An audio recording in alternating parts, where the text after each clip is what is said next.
Terima kasih Anda masih bersama kami di Berita Padang. Berikut kami sampaikan 3 berita utama hari ini.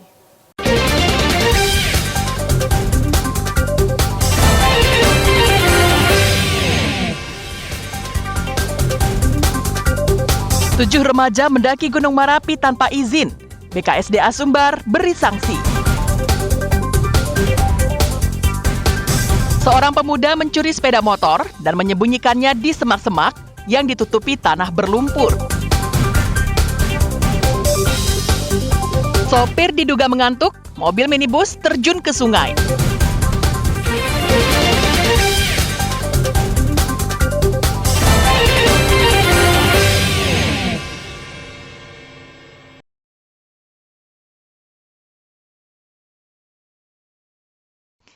Tujuh remaja berhasil mendaki Gunung Marapi pada tanggal 19 Januari 2025. Karena bangga, mereka menyebarkan keberhasilannya di media sosial. Namun bukannya pujian yang diperolehnya, mereka justru diumpat dan dicaci oleh warganet. Pasalnya, Gunung Marapi masih berstatus level 2 atau waspada, dan warga dilarang beraktivitas dalam radius 5 km dari puncak gunung. BKSDA Sumatera Barat sebagai lembaga yang mempunyai otoritas pendakian ke Gunung Marapi pun murka. Pasalnya, sejak puluhan pendaki tewas akibat erupsi pada Desember 2023 lalu, izin pendakian tak pernah diberikan kepada siapapun. Dan hingga saat ini, larangan mendaki Gunung Marapi masih berlaku karena erupsi masih sering terjadi dalam waktu yang tidak bisa diprediksi. Sebagian besar pendaki itu masih remaja dan bersekolah setingkat SLTA. Mereka mendaki didampingi oleh 2 warga setempat yang menjadi penunjuk jalan. Usai videonya viral di media sosial, 3 pendaki akhirnya dipanggil BKSDA Sumbar. Setelah diberikan penjelasan tentang bahaya mendaki dalam kondisi seperti saat ini, mereka pun mengakui kesalahannya dan meminta maaf atas kejadian itu.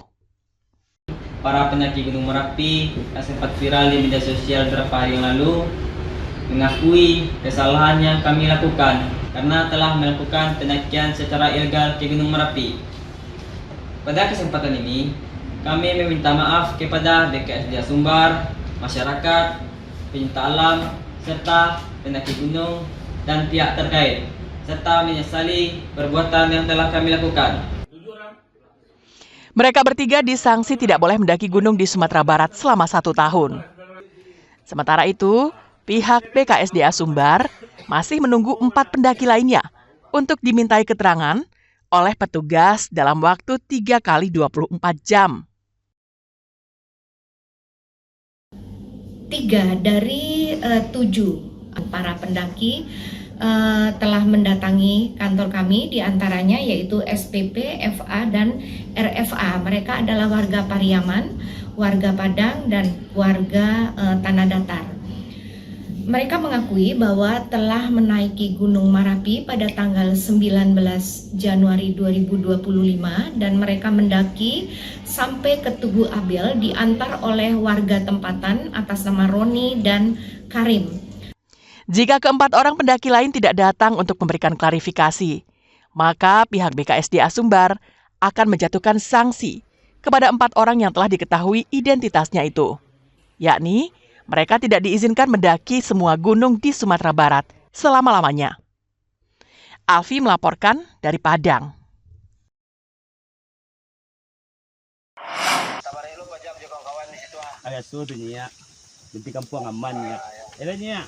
Seorang pemuda mencuri sebuah sepeda motor dari tempat parkir MTSN 6 Padang pada Senin pekan lalu. Aksinya ini terekam kamera pengawas yang dipasang pihak madrasah. Berdasarkan rekaman kamera pengawas dan laporan korban yang merupakan seorang mahasiswi di Padang, tim Opsnal Polsek Padang Utara yang melakukan penyelidikan akhirnya menangkap tersangka yang bernama Ihsan di daerah Telatang Kamang Agam pada Kamis pekan silam. Selain pelaku, polisi juga menyita barang bukti, sebuah sepeda motor curian yang disembunyikan tersangka di semak-semak dan ditimbun dengan tanah berlumpur. Tersangka dan barang bukti selanjutnya dibawa ke Polsek Padang Utara guna proses hukum lebih lanjut. Dan pada hari Kamisnya, tanggal 23, sekira jam 12.25, tim operasional berhasil mengamankan tersangka inisial IZ dan dibawa ke Padang ya.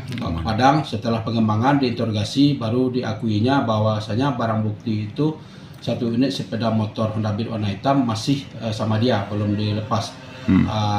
Dan barang bukti tersebut disembunyikan di semak-semak dan ditimbun dengan tanah yang berlumpur.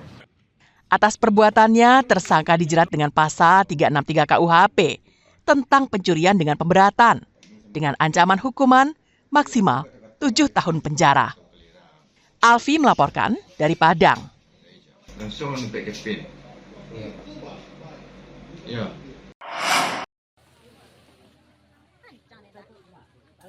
Satu mobil minibus mengalami kecelakaan tunggal dan masuk ke sungai di Nagari Silago, Kecamatan Sembilan Koto, Darmasraya pada Sabtu pekan lalu. Diduga kecelakaan tunggal ini disebabkan karena sang sopir mengantuk. Kecelakaan itu terjadi saat Firdaus dalam perjalanan pulang ke rumahnya. Mobil minibus itu masuk ke sungai dan posisinya terbalik.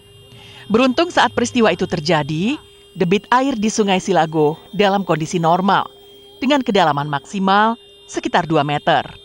2 alat berat dikerahkan ke lokasi untuk evakuasi mobil. Dengan bantuan warga sekitar dan polisi, minibus itu berhasil dinaikkan ke darat. Telah terjadi kecelakaan lalu lintas out of control kendaraan Toyota Rush warna merah dengan nopol plat BA 1021 VJ yang terjadi di Jorong Duren Simpai, Kecamatan Sembilan Koto, Kabupaten Darmasraya. Diduga supir pada saat mengemudikan kendaraannya mengalami ngantuk. Untuk kendaraan sudah dievakuasi dengan bantuan ekskavator serta dibantu oleh warga setempat. Untuk korban ada 2 orang yang pada saat ini telah dilakukan perawatan di Rumah Sakit Umum Daerah Sungai Dareh. Tidak ada korban jiwa dalam peristiwa kecelakaan lalu lintas tunggal ini. Hanya saja 2 penumpang dan sopir luka-luka. Dan saat ini tengah dirawat di Rumah Sakit Umum Daerah Sungai Dareh, Darmasraya. Eko Pangestu melaporkan dari Darmasraya.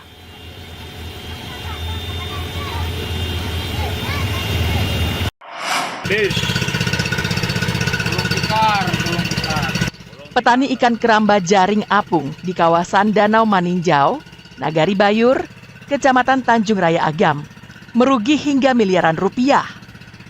Sebab dalam sepekan terakhir, hingga Jumat pekan lalu, 75 ton ikan keramba, jenis ikan nila berbagai ukuran, mati. Cuaca buruk dan angin kencang selama sepekan terakhir mengakibatkan belerang dari dasar danau naik dan menjadi penyebab ikan itu mati. Antisipasi agar petani tidak banyak mengalami kerugian, Kodim 0304 Agam memberikan bantuan sejumlah kolam portable untuk memindahkan ikan yang masih bisa diselamatkan. Dengan cara itu, sekitar 5 ton ikan keramba masih bisa diselamatkan dan terhindar dari kematian. Minggu kemarin air danau rusak dan ikan kami semuanya udah terancam kematian. Jadi kami bergotong royong dan menyelamatkan ikan-ikan kami ke dalam bioblok yang sudah ada ini, walaupun belum untuk membesarkan ikan, tapi untuk penyelamatan ikan kami sangat terasa manfaatnya. Setidak-tidaknya kemarin 5 ton ikan kami selamat, jadi masih bisa kami punya modal untuk memulai usaha ini setelah air normal kembali. Kejadian matinya ikan dalam jumlah besar di Danau Maninjau ini bukan kali ini saja terjadi. Penyebabnya, sisa pakan yang tidak termakan oleh ikan akan mengendap di dasar danau dan menjadi racun. Saat angin kencang dan menimbulkan ombak besar, maka sisa pakan tadi naik ke permukaan. Untuk menghindari peristiwa serupa kembali terjadi, maka solusinya adalah petani beralih beternak ikan di kolam yang dibuat di darat, bukan menjadikan danau sebagai kolam ikan. Sri Louis melaporkan dari Agam. Sana juga kena